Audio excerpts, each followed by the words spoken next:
Talofa lava, this is Pacific Waves from RNZ Pacific. I'm Susana Suisuiki. Coming up, Tonga's Prime Minister unveils his new cabinet. Also, either Winston Peters is throwing his toys out of the cot or this is a bluff. And my guess is that it's a bluff. the Kiribati government responds to snub claims and the men's rugby sevens competition heats up. Tonga's Prime Minister Dr. Aisake Eke has announced his new cabinet, which in an unusual move includes 2 women and only 1 noble. 11 cabinet ministers were selected instead of 12, with 4 of them elected by the Prime Minister under the provisions of the Constitution. One of them is Crown Prince Tupotoa, the only noble in the lineup who is Minister for His Majesty's Armed Forces and Foreign Affairs. I spoke to our Tonga correspondent Kalafi Moala to get his take on the new cabinet. Well, finally we got it. There's been a lot of guessing of who could be on it, but I think it's great that it's finally in. And there's some surprises. For example, there's not a noble appointed as a minister, and it's something quite new. Previous governments have always had noble, especially in the Ministry of Land and Surveys, Natural Resources. There's always been a noble as a minister, and so this, not having a noble in that ministry is something quite new in Tonga. But otherwise, it's a pretty good appointment.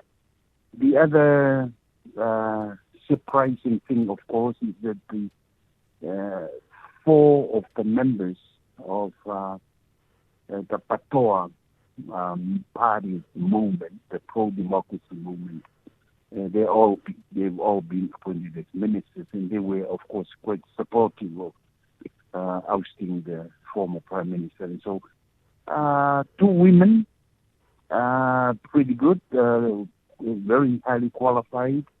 Dr. Ana Akauola is the Minister of Health, and Sinai Takala-Pitahi, the Minister of Internal Affairs. So it's quite 11 of them altogether. So it's quite a good lineup. The only thing, of course, Susana, is that they've only got, less than 9 months to operate. And so it's a very short period of time for them to work. Absolutely. They have a short time before elections come up. So how effective do you think these ministers will be? Yes, they don't have much time to operate. I need to just mention one thing here that I didn't mention before, the appointment of His Royal Highness the Crown Prince Tupotoa Kalala as the Ministry of Defense and Foreign Affairs. That's something that was expected, that somebody from the royal family or somebody from the palace office would be appointed as the Minister of Foreign Affairs and Defense. And of course, it shows the very strong, supportive involvement of the king in the selection of the minister. I'll come back to the relationship between His Majesty and Prime Minister Aisake Eke, but just going back to my other question, how effective do you think these ministers, along with Crown Prince Tupo, how effective do you think they'll be in the short period that they have before elections? Yes, they quite a very short period of time. They won't have time to really do anything of any significance. For example, they will have to operate until the end of June on the current budget that the previous government have put together. And then during this time, they'll be working on coming up with a new budget beginning on the 1st of July. And for the new budget, they're going to be only 4 months before the election in November or before Parliament will take recess. So they don't have much time to do anything, which is, of course, what surprised me when they picked this time to bring up the vote of no confidence and then end up in this whole situation politically here. because they could have waited until the election takes place. But what's done is done. So now it's a race against time to get everything over the line. Is that what I'm hearing? Yes.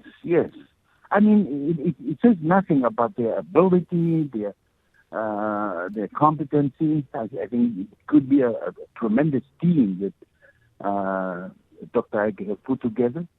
But boy, they have a real challenge to bring any changes, significant changes, during these short few months. I know King Tupou will officially appoint the new ministers on Thursday, but how's the relationship looking so far between His Majesty and Aisake Eke? I would say this is one of the key things that's going to happen in this government, and if this government hopefully continues on after the election, that there's going to be a defining difference in the relationship between the king, the monarch, and the prime minister. Something that has not happened before, and especially with the previous prime minister, Sovaleni. The Kiribati government has hit back at claims it snubbed New Zealand's foreign minister, saying it was actually the Kiwis who cancelled a planned meeting between him and the country's president. Winston Peters says New Zealand can no longer commit to ongoing monetary aid in Kiribati after 3 cancelled or postponed visits in recent months. The New Zealand aid program is worth over $100 million, but increasingly Kiribati has been receiving money from China after ditching its diplomatic ties with Taiwan in 2019. Caleb Fotheringham has more. Claims and counterclaims of diplomatic disrespect by the two Pacific neighbours, with $100 million potentially at stake. Kiribati Education Minister Alexander Tialbo today insisted that his president had to attend a significant historic event on his home island and could not receive Foreign Minister Winston Peters. His statement has been voiced. This important event's date was established by the head of the Catholic Church several months prior. Consequently, the president's presence and support were required on his home island for this event, and it was not possible for him to be elsewhere. Mr. Tialbo says President Tanes Maamau was doing his best for his people, and it's unfair for him to get the blame. The visit by New Zealand Foreign Minister was cancelled by New Zealand itself, but now the blame is on the President of Kiribati as the reason for all the cuts and the impacts to be felt by the people. This is unfair to someone who is doing his best for his people who needed him at any particular time. But New Zealand Foreign Minister Winston Peters isn't buying it. It was the Prime Minister, or the President rather, who set the date, 22 of January.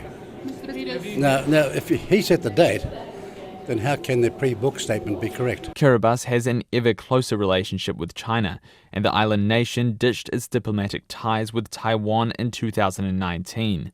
But Prime Minister Christopher Luxon isn't sure whether the diplomatic spat can be put down to China's influence. The Foreign Minister's tried several times to make sure that we can have as a new government, have a conversation with Kiribati and have a relationship there.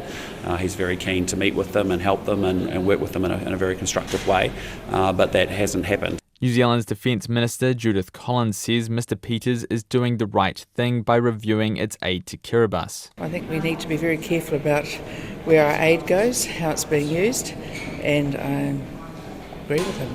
Can't have a disrespectful relationship. New Zealand aid expert Terence Wood says while Australia, not China, is still Kiribati's largest donor, it would be a geostrategically stupid move on Mr Peters' behalf to withdraw all New Zealand's aid from Kiribati. So either Winston Peters is throwing his toys out of the cot or this is a bluff. And my guess is that it's a bluff. Peters isn't stupid, and if he's really worried about Chinese influence in Kiribati, the last thing he'd want to do is withdraw all of our aid, because that's the only way we'll have any influence ourselves in Kiribati. It'd also be a terrible decision in development terms. Australia's Deputy Prime Minister Richard Marles met with Kiribati's Vice President this month, but not the President.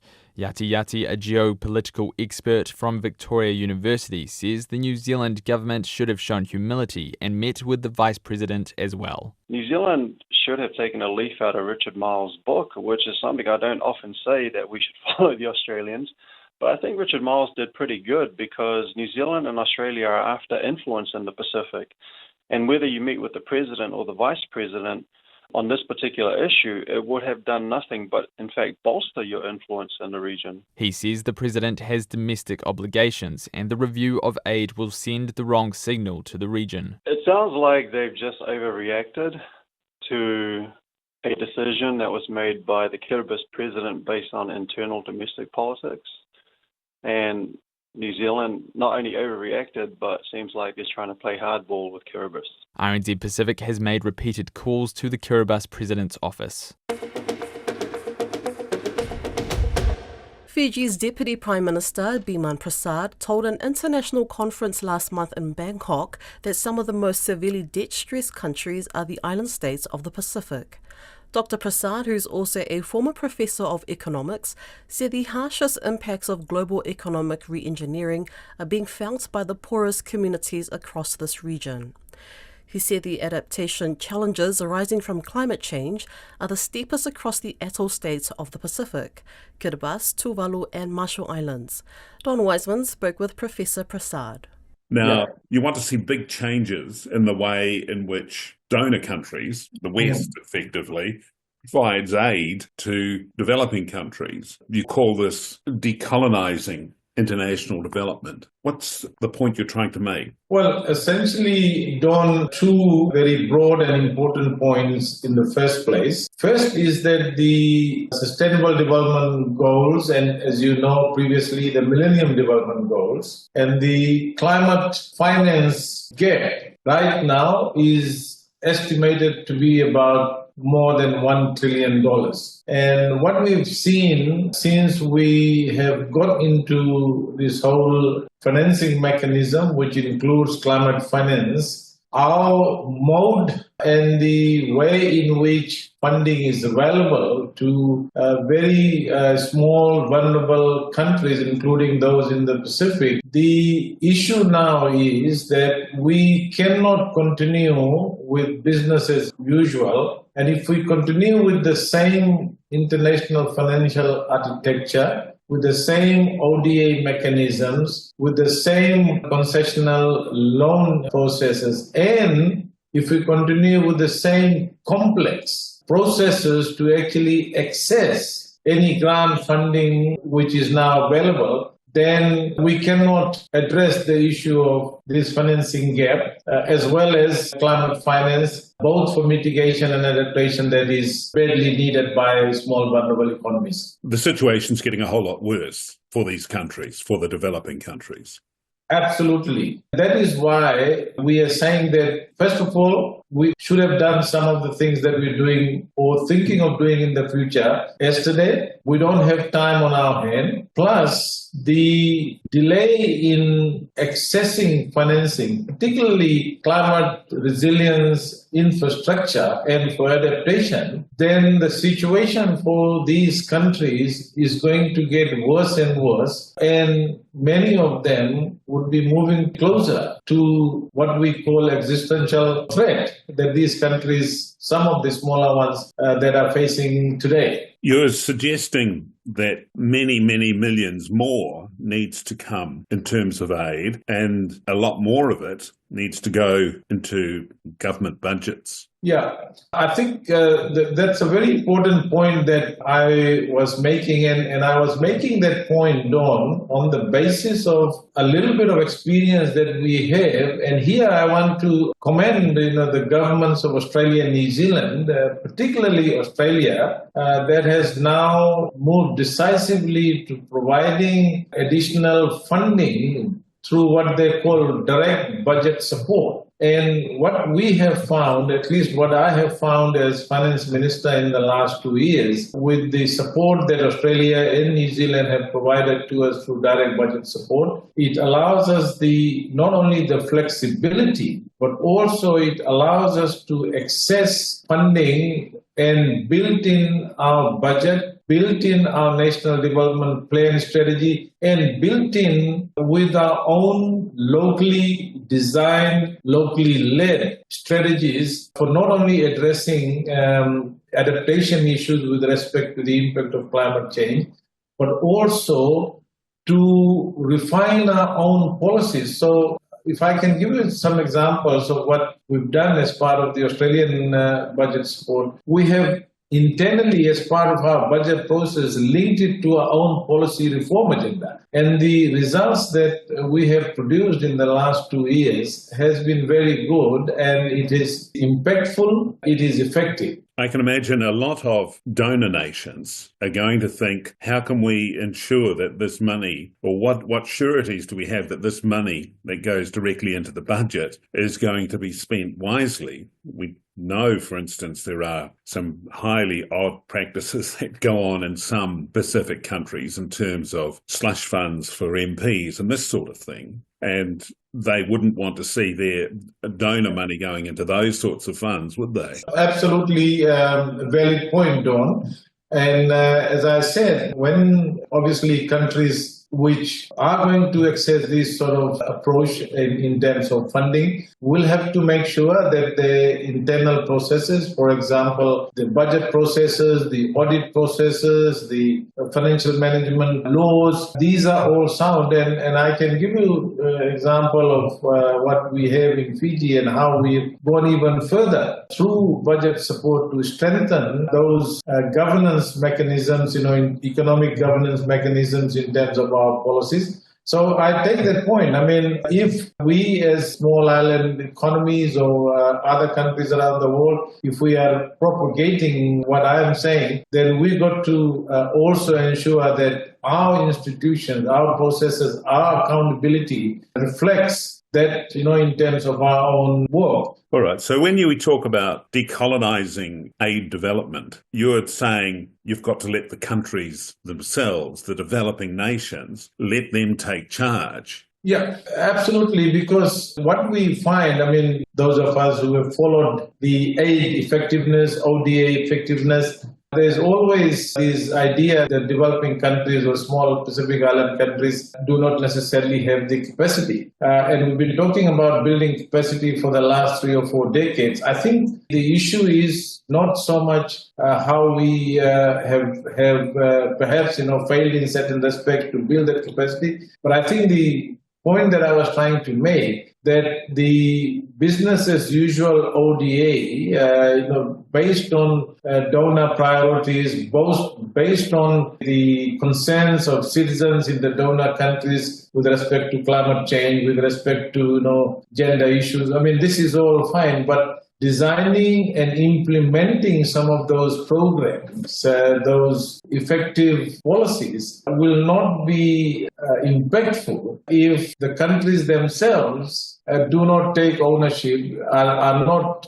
designing their own mechanisms and strategies to ensure that the benefits of ODA, benefits of budget support, if it comes through that way, is directly impactful and effective from the point of view of the citizens and from the point of view of their country. To sports, where an interesting race has opened up at the men's rugby sevens competition in the annual HSBC World Sevens Series, with 3 teams tied so far. Fiji, who led the points table after the first 2 rounds in Dubai and Cape Town in December, are now joined by Spain and Argentina at the top, following the Perth Sevens at the weekend. Eliesa Tora joins me to talk more about the series. Bula Eliesa, how did the Perth Sevens go as far as Fiji, Australia and New Zealand teams are concerned? Well, definitely a tough run for Fiji and New Zealand at the Perth Sevens last weekend. Fiji just managing to get into the quarterfinal and losing out to South Africa 19-0. That pushed them out of the running for what they were hoping to get the Perth title, to add to their Dubai title they had earlier won in late November. And in doing so, they also give up the opportunity to continue their lead on the points table. New Zealand were beaten by Fiji in their last pool game on Saturday night, which also meant that New Zealand, who had earlier lost to Uruguay and won against Kenya, were out of the quarterfinal as well. But Australia did managed to get through to the finals and unfortunately losing to Argentina in the end. In the women's competition, Fijiana made some impressive gains. They managed to beat both Ireland and Great Britain in the playoffs for 9th and 10th position, which was a positive result for them, having lost to both teams consecutively in the past few tournaments that they had participated in. So where do the teams go to next for the series and what happens after that? Perth was the first for 2025, but the third in the series, having started in Dubai in late November and early December in Cape Town. Perth was the first for this year, and then now the tournament moves to Vancouver. The series moves to Vancouver on the weekend of the 21st and 23rd of Feb, and then it goes on to Hong Kong and Singapore before the promotion relegation series plus the series finals are being held in Los Angeles on the 3rd and 4th of May. Are there any other Pacific teams that have the chance of getting into the series, and how can they do that? Well, the good news is Samoa and Tonga are both in the running. If they can make it through the World Sevens Challengers Series. Samoa previously were in the HSBC 7 Series, but unfortunately they finished in the bottom 4 in 2024, and they were forced to play in the promotion relegation and lost out. So they were demoted to the Challenger Series. Tonga had been trying in the last 3 years. They had managed to go through to the last 4 in the Challenger Series, but unfortunately could not make it in as a core team. But now they both have that. Tonga and Samoa in the men's competition, they both have the opportunity.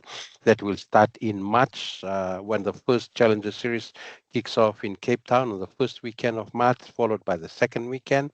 And then they will go into a third leg before the final promotion relegation series happens in Los Angeles in the first week of May. Some more women are also in the running and they'll be going through the same thing. So in May, we will see the bottom 4 teams from the current series and the top 4 teams from the Challenger Series in both the men's and women's competition playing off. So the winners or the top 4 after that playoff will go up to play in the core teams in the series, and the bottom 4 or the losers will go down into the Challenger Series. That's Pacific Waves for today. For all episodes, head over to rnz.co.nz/Pacific. We're also on Spotify, Apple and iHeartRadio. From myself and the RNZ Pacific team, tō whā soifua.